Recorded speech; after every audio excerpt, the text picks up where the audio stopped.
An entire spectrum of consciousness is based off the entire spectrum. That's what we can define as nostalgic, is because we can't define it, so we put a label on it. A fulcrum is something that measures tipping points, like the triangle in a seesaw that's keeping the board up. And I've known some crooked boards, and the fulcrum would even that out. To better understand nostalgia, in the movie business, but in one movie particular, the entire Hollywood run by China, the movie particular is Batman Forever? No, The Dark Knight Returns. The Heath Ledger character in the Joker, his name is Joker. And so that means that he's not serious. And so when he says, no, I'm not. And then it is funny because his whole characteristic is wearing this clown outfit, and then his name is also Joker. So the name Joker is like a joke.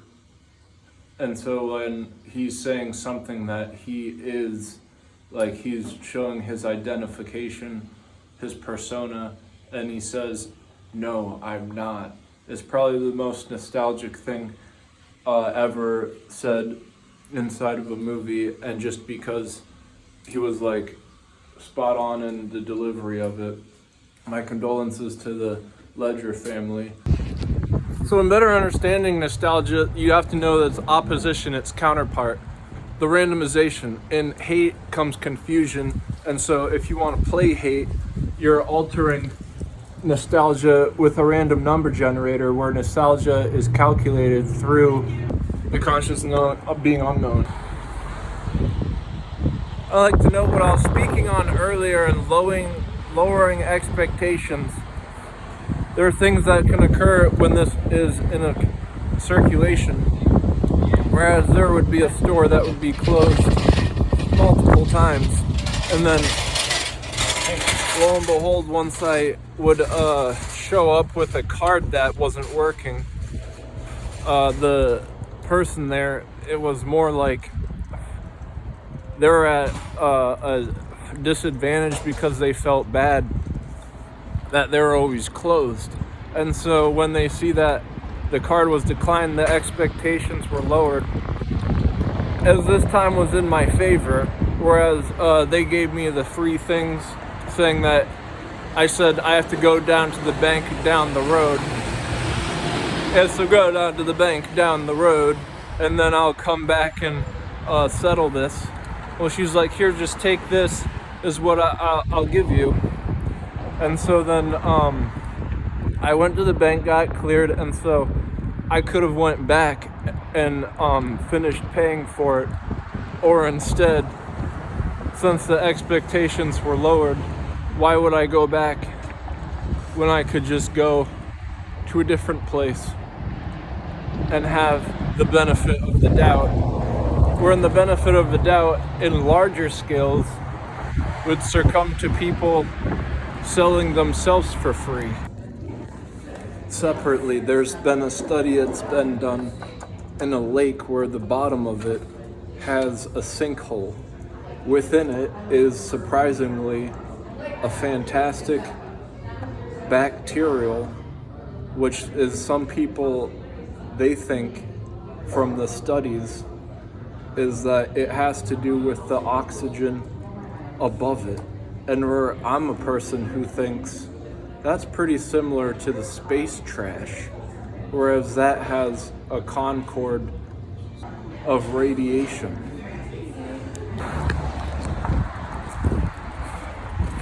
And then the bacteria at the bottom of the lake in the sinkhole is just like the outer space vacuum above the atmosphere.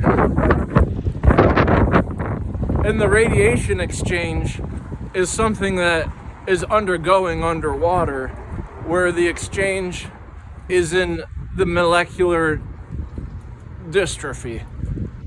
This stuff is welling up from the sinkhole, and it's changing the oxygen above it, because even though water is liquid, there's oxygen in it, is why fish have gills. They breathe it.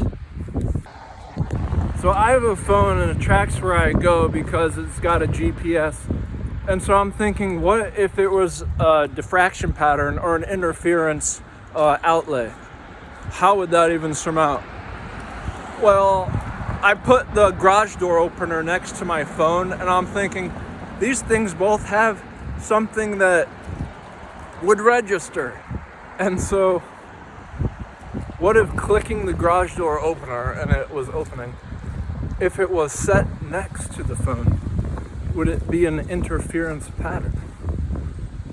This is one example where if the space trash in the radiation all around Earth were to do a similar aspect, if it were like equal to a phone, and then all of the bacteria underwater in sinkholes, if that was like a garage door opener, if they were intertwined in the same and had a diffraction interaction to make them interact similarly. I know once you say the word chip, it starts getting kind of complex, where people tune out and be like, well, we'll handle that for the techies. Or it's no different than, well, this tray, it's got a lopside because it's heavier on one end. And this has much to do with fulcrums. Where if I would even this out, think of tic-tac-toe, 3 in a row. If you do get the 3 in a row, you have ostensibly equaled out a fulcrum where it's then balanced. So this is no different than putting in the chip for the right amount. It's just no one has the chips fastened to equal out something like a Pascal's triangle, where that would be able for everyone to look at and be like, well, this is a tipping point of a fulcrum. If I just put it next to it, it should interact. Whenever I use a heavy redneck accent, it tones some nostalgia. One lady just said, have a good day. And I said, have a day. And so in a random number generator, or randomly in my subliminal message system within my subconscious, I said, get out of the way, because she gave me some things that were heavy and I wanted her to get out of the way. Another person said, have a good day, and I said, take a nap. But I said in a heavy redneck accent, so it kind of sounded what they said like, but it was completely different. It took a minute to even process what I said. I'm like, oh yeah, I just said take a nap. Oh yeah, I said get out of the way. If you can attune a hitbox, it would be like an IP address gaining the latitude and longitudinal directions of GPS. And if these two have the same vector, they could be utilized in a retrospectrum within your body's pressure points, where they would be in different locations. And this is all in the acclaim of different secretions. We're in your glands. In your 30s, if you're a male, you start losing testosterone 1% each year. But wouldn't it be great if you could tell how much of it?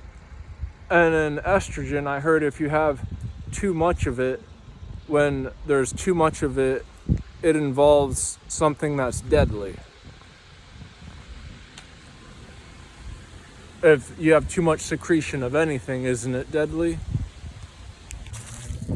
Subliminally and subconsciously, you're a random number generator, and that's where the greatness of what comes natural is prescribed, where it says in Christianity, speaking in tongues, and then within the Holy Ghost, and that's how it operates, and it's like an inner dimension